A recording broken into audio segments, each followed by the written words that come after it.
இப்போ அங்கே தெரியுதா, அங்கே தான் நாங்கள் போட்டிங் போக போகிறோம். ஃபேமிலியோடு வந்திருக்கோம். நாங்கள் போட்டிங் போகும்போது உங்களுக்கு வீடியோ கண்டென்ட் பண்ணுறோம். ஹாய் ஃப்ரெண்ட்ஸ், நாங்கள் இப்போ போட்டில் போகிறோம்.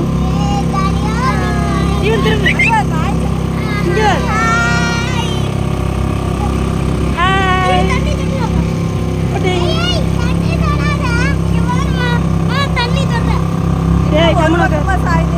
நீ வெயிட்டாக இருக்கு.